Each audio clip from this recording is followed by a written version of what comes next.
Okay, moving on to your boys. Bucs 2.5 in Indianapolis. 52% of the bets on the Bucs, with 95% of the money on the Colts. People, the money loves the Colts here. Obviously, still 2,000 bets, not even on this game. Total set of 43.5. Yeah. Everyone betting the over as of right now. What do you think, Andy? Alpha buy. Yeah, so I mean, this is one that I ended up saving for the podcast. I'm wanting to know fading my Colts this season on the podcast. Let it be Tell known. me you're going to fade them. The Jaguars. I took the Jaguars -4 when they hosted the Colts back in October. DJ and I were sick as hell. We both had COVID. And I said in the podcast, I was like, there's no way the Colts should not be this tight. And once again, I'm going to say it again. It should not be this tight. The Colts were -1 last night. Now it's up to 2.5. And everyone's betting the Colts. I guess, no, I'm not going to say that. There's only 1,000 bets on this game, like you said. The defense matches up well against Jonathan Taylor, so it's going to be tough for us to get the run going once again, which really sucks. I think that we do have a really solid matchup against some of their corners. Their corners leave a lot to be desired, but if Winfield steps up, I mean, he's been one of the best free safeties in the league, as well as some of their linebackers. I don't see why they can't stop us. It's really just the Josh Downs show right now. Michael Pittman's been pretty disappointing this season. Yeah. Josh Downs has been spectacular, but Gardner Minshew literally will not throw farther than 10 yards. Like, when I watched him against the Panthers, I was like, what the hell are we doing? Why can you not throw farther than 10 yards?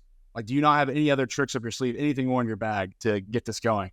And obviously he did not. So I think the wrong team is favored here. I think that the Bucs offense also matches up fairly well against our defense, a defense that has been letting up tons of points. I mean, we let up, how many did we let up to the Panthers? I feel like we did not look amazing defensively against the Panthers. And then the Pats are the Pats. After I literally just locked in the Pats -3, I'm going to fade my Colts here and go with the Buccaneers money line. I need to find the best odds real quick. So let's see what your analysis is. Yeah, I love the Bucs here in this spot, despite the money clearly loving the Colts. I don't see that at all.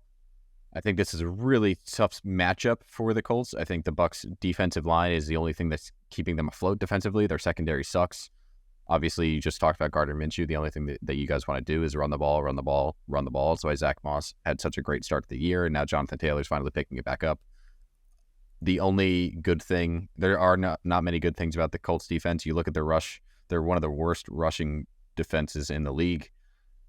Bottom third in rush yards, bottom third in rush attempts, bottom third in rush touchdowns allowed, and Rachaad White finally had a decent game, it felt, yesterday against the Niners. So if he can get going and they can actually start to use play action and get Baker in these high percentage areas and opportunities where he can get the ball to Mike Evans and Chris Godwin and facilitate like he's meant to be, because I still don't think he's really that bad of a quarterback. I just don't think he has any time to throw the ball. Then, that's when the Bucs can look good again, like they did in the first couple games of the season. The Bucs have really only not performed well against the best of the best in the league. The Lions, the Eagles, the Niners. They've had some other choicey games, but the Colts are not that. And I think this is a game where there's just the wrong team is favored. I don't know if I will take the money line because I like taking points, but yeah, I like the Bucs. I like the Bucs a lot. Yeah, the Colts are coming off a bye too, so they have that in their favor. But again, I totally agree with you. I just think that the Bucs have had a tougher schedule, as well as the Colts have not been able to really contain anybody defensively. So I'm not really too worried about Baker Mayfield doing his thing and looking all right against them. I'm actually gonna go with +2.5 instead of with the money line, after just recently getting burned on taking the Vikings money line instead of +2.5 last night. Still licking my wounds because of that. So I'm gonna take this, and what I don't think it's gonna come down to the spread, but just in case, it is even money right now on BetUS. So I'm cool with locking that in at +2.5 for even money for a unit. Very nice. Another podcast play here on Monday. Wow. All right. 16 games, Andy. We got through it all.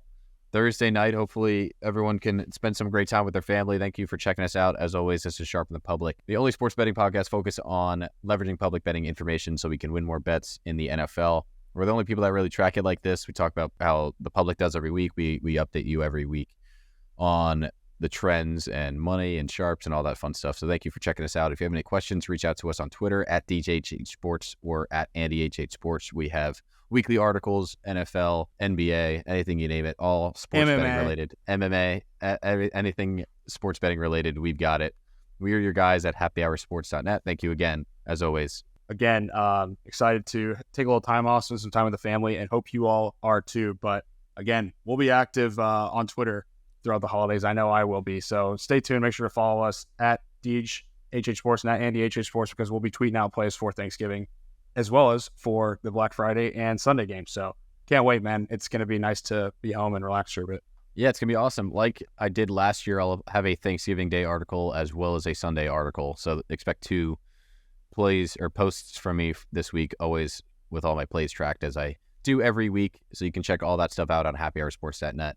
If you're listening on YouTube, thank you guys so much for checking us out. Please subscribe to the channel as we continue to grow here. We're getting a few comments here and there, so appreciate you guys all coming out and supporting us. And yeah, we appreciate it as always. Happy Thanksgiving. Enjoy your time with your family. But we will see you in the next one. Peace, guys. The boys bet better with beer.